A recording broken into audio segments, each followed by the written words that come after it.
এবং পুলিশকে আপনাদের মাধ্যম দিয়ে সাবধান করছি, যদি যদি আপনারা সংবিধান অনুযায়ী আইন অনুযায়ী কাজ না করেন তাহলে কিন্তু আপনাদের জন্য ভবিষ্যৎ কিন্তু অন্ধকার আছে,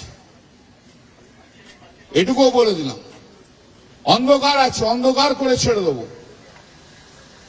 পুলিশ যদি আইন অনুযায়ী কাজ না করেন, শুধু বিজেপির লোকের কথাতে কাজ করেন আর শুভেন্দু অধিকারী যাকে বলবে তাকে দিয়ে যদি অ্যারেস্ট করাতে যান তাহলে কিন্তু আপনাদের জন্য কিন্তু মুশকিল আছে।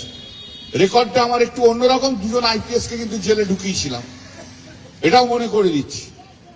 আপনারা অনেকে সেই সময় আসেননি সাংবাদিকতায়, যারা পুরনো তারা জানেন রেকর্ড কিন্তু আমার এটাও রয়েছে। আমিও এটাও বলে দিয়ে যাচ্ছি, যদি পুলিশ যদি আইন অনুযায়ী না কাজ করে, যদি ভিন্ডিকটিভ হয়, তাহলে কিন্তু পুলিশের জন্য কিন্তু আগামী দিনে পশ্চিমবঙ্গ পুলিশের জন্য কিন্তু অত্যন্ত দুর্দিন আসবে, সেই দিনের অপেক্ষায় থাকবেন। ডিজি থেকে আরম্ভ করে কাউকেই ছাড়বে না,